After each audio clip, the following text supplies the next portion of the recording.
My name is Liberty Wilson. I am a graduate of law from the University of Jos and a student of the Nigerian Law School. I count it a privilege today to share with you my leadership experience, and my sharing is not actually predicated on the fact that I have actually hold a very big leadership position. Though I aspire to so hold in a later future, but then I'm going to be sharing because the little responsibilities I've hold as a leader, I've encountered a lot of challenges, and then those challenges have helped in a way or the other in shaping the person I am today, and no doubt in helping me form a leadership principle and philosophy. And by God's grace, I'll be sharing with you. My leadership journey actually started far back then when I was a child. I grew up knowing that I am very influential. Even among my peers, whenever somebody have an idea, he always asks me for approval. So I grew up knowing that I'm influential among my peers, and then that actually placed me in a position where I help them in a way or the other in making decisions about their lives and then some other things. So I could really remember when I was in primary 4, there was a time my dad spoke to me and then told me that one of my friends is not actually respecting his mother, and he said that, you know, you're very influential, so you can talk to him. Somehow if you speak to him, he can change. I didn't actually take that for granted. I said, are you serious, Dad? He said yes. Then I called my friend and I spoke to him. It changed. From that point in time, I understood that indeed I'm a very great leader. Then I extended the thing to my school. Far back then in the primary school, there's a compulsion of morning devotion. Early in the morning, they have to wake you up to just go and attend devotion in the morning. Then at a point, I felt like, okay, this is Christianity. It shouldn't be something you impose on people. I spoke to one of our teachers and I told her that, Auntie, this can actually be better. Can you give us reasons why ourselves can be coming to devotions without really going through compulsion? And then I was actually punished for bringing that opinion. And I could really remember leading a protest that actually changed the shape of devotion in our entire school. At a point in time, they asked to summon PTA meetings, and after the meetings, the consensus would arrive at the devotions are going to be optional.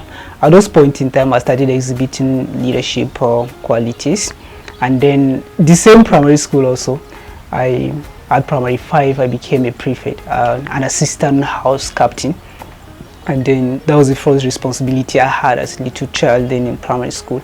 It was one of the most thrilling experiences of childhood, because growing up then I had that great responsibility, and then my class captain then wasn't actually an outspoken kind of person. Usually he called me to address people, he called me to talk to people, and then at primary 6 I became a social prefect, and then eventually I was appointed the senior prefect, that's the prefect of the other prefects, and then from there I exhibited leadership qualities, and then I led well. And then coming down to secondary school, I actually had experiences from my primary school which I transferred to my secondary school. One of those experiences was the ability I harbored of listening, the ability to actually learn from others, and the ability to be open-minded, to be humble enough to learn what I need to also learn from other persons. So at my secondary school, I came back because I was a good debater and a writer as well. I was allocated to the press team, and then I upset things in my secondary school actually, because ideally before they give you an editor-in-chief in the press team, you have to be an SS3 student. But when I was at SS3, I was appointed the editor-in-chief of the school. There was actually a very serious problem because some of the senior students felt like, this is disrespect. How the hell would you jump a lot of classes? SS2 you jumped, SS3, SS1 you jumped, and then giving a SS3 student an editor-in-chief. It was actually a thing of great concern, and then as a person, I took it upon myself the responsibility to prove a point then I discharged my responsibilities with honor and dignity, because you know, at that point in time I've had a lot of issues and there were people fighting against me, and even my seniors, there were a lot of them that literally they doesn't even want me to succeed. But then I fought, and then it was a great success.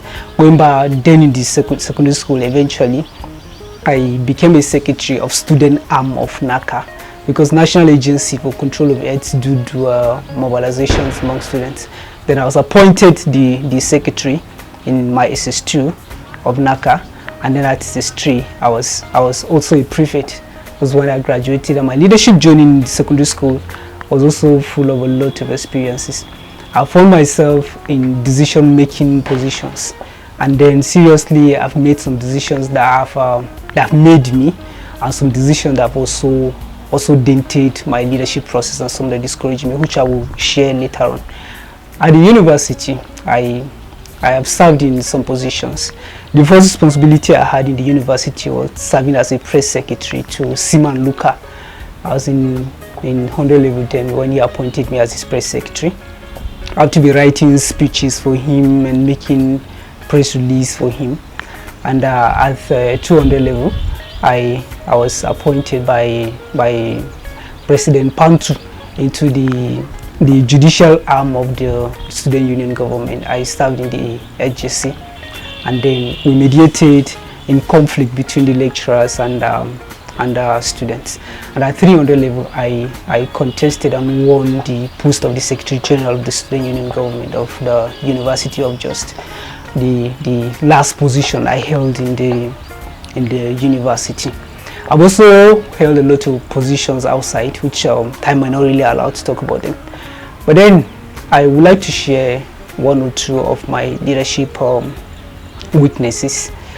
When I was growing up, I understood my strengths, understood that I'm a kind of very influential person, and then I have at a point in time abused my influence, because at some material point in time I found myself in positions where I feel like I can literally just manipulate people to do what I want them to do, and then I've done that on several occasions.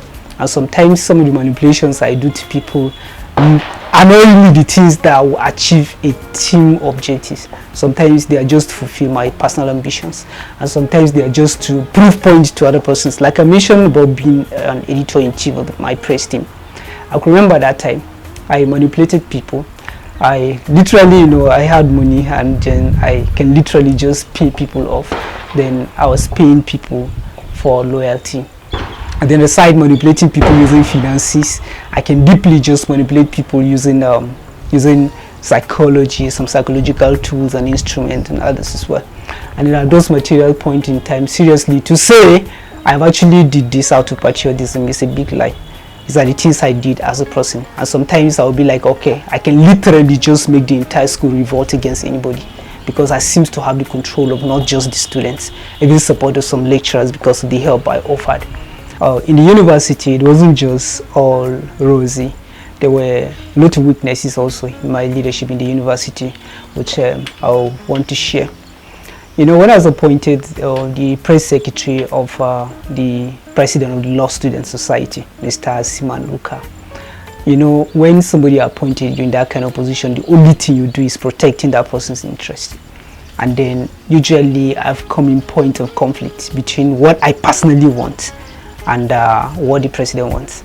Usually I feel like, okay, though I am to protect the interests of the president, I am under a duty. I'm under a duty to also ensure that the overriding interests of the law students are protected. So at a point in time, the president might ask me to just make a press statement and respond to something and just try to convince people about a policy he's bringing, which probably the people might not really like the idea. But then at some point I'll have to do it because this is what the person that appointed me wants me to do. And then, though in the Student Judicial Council, there were little mediums to actually do those things or act in the script of somebody, because in the Student Judicial Council, because we're law students, and in the university there is that kind of expectation from every law student when it comes to standing and protecting the rights of other students. So we were under a duty to protect the students, and honestly there was really no pressure from any angle to protect a clandestine ambition. And then in the student union government, one of the horrible positions I've actually held as a leader in the student union government, I served as a secretary. Even from points of campaign, bargain, student politics, somebody will tell you that I'll support your leave. You promise me that if you win, you're going to do this for me, you're going to do this for me. It was so difficult because, at the point, if you want to win election, everything that somebody say you want you to do, you just say, yes, I will do it. And after winning the election, that person is going to come and say, you promise that you're going to do this. Actually, I know I failed a lot of people, because there were people that gave me a condition for support as to that if I'm going to support you, you are going to just act a certain script for me. And then when I became a student leader, I knew that my sole responsibility is protection of the overriding interest of the students. And then I could remember I fought a lot of battles with those people that have somehow supported me for a reason or two. And then from among us in the student union government, I think our SUG is one of the most controversial student union government that University of Jos had, because we had a lot of issues within the leadership. And then I actually appreciate my position in that leadership. There were mistakes I made earlier, and those mistakes were me trying to be neutral, just to strike a balance in between the president and the other ESCO. Because I could remember, when we came on board, there were a lot of issues, and then sometimes the leaders, the rest of the ESCO want something different. The president, usually alone, wants something different. And sometimes I'm at a point, usually I function as a mediator. So like balancing between the interest of the president and the interest of other ESCO, who I believe were for the overriding interest of the student, was actually one of the difficulties I had in the early stage. But then my main reason wasn't actually because I want something from the president or a favor or something. I was just seeing how I can be able to cordially convince the president to align his thought with the thought of other ESCO, which is protecting the overriding interest of the students. So eventually I arrived at a point that I'll have to make a decision, and then I made a decision to stand with the entire students. It was one of the horrible battles we fought. Remember petitioning the president, writing petition not just to the school, to a lot of agencies outside, about some allegations of embezzlement and some other factors, that we come to a point where insult here and there. And I've also come under attack for being a non-plateau, and then coming to plateau to come and frustrate a plateau president. But that was actually from people who were not really in picture of what transpired.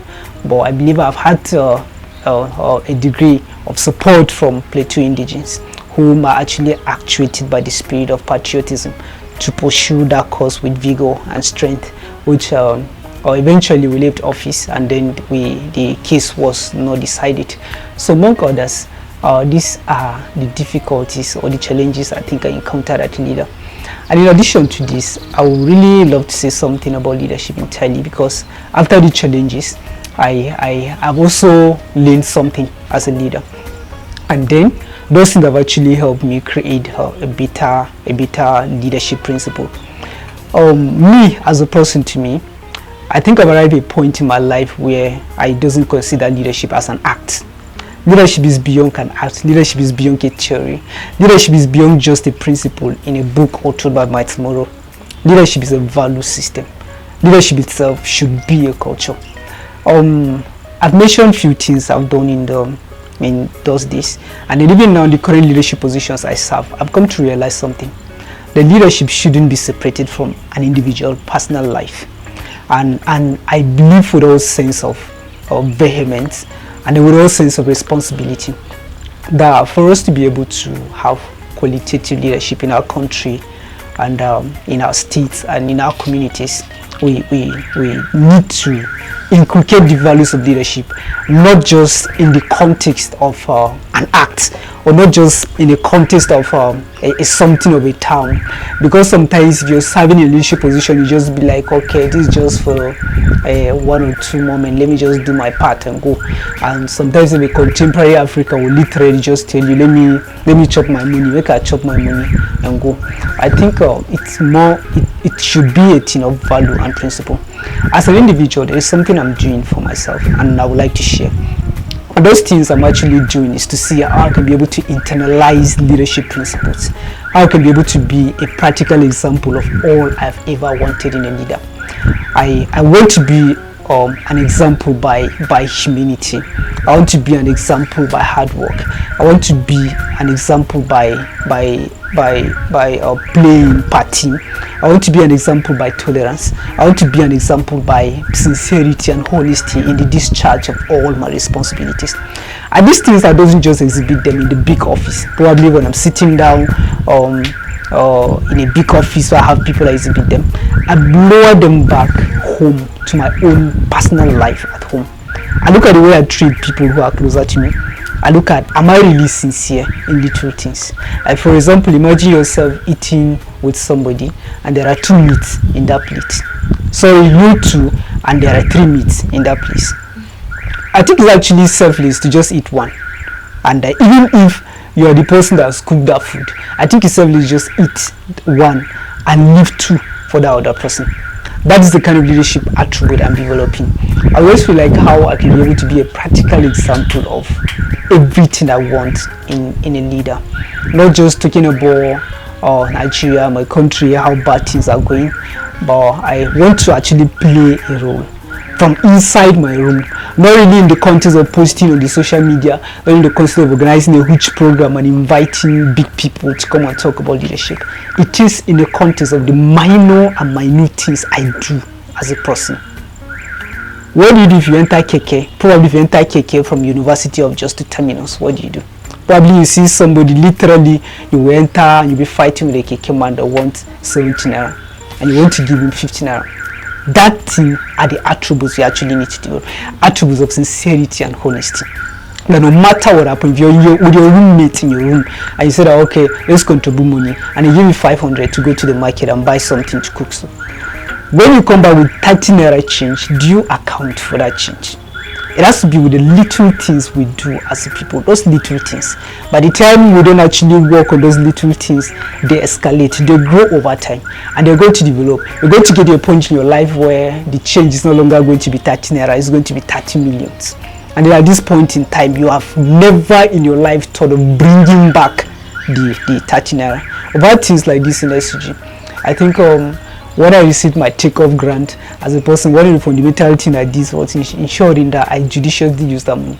At the point in time, I think I was the last person, because I received, after receiving, I left part of the money somewhere and then was utilizing it effectively for the office. And at the point in time, I felt like, okay, we need to develop a principle of accountability. Even in the ESCO, we felt like, okay, we need to publish our financial statement. And eventually, our ending in office was so unfortunate that some of the things we planned because of pandemic and some other things were unable to do them. But then we have actually at that point in time, we see how we can be able to set an example of our principle of accountability and some other things. And the fundamental thing I'm also doing is I'm trying to see how I can personally contribute in the building of our institutions. I mentioned building a person, and the next thing is building our institutions. The problem we have also is sometimes you have good people, but then they have institutions that are already decayed. When you get into that system, you'll be like, you have a script to act. There is somebody in that office that you must please.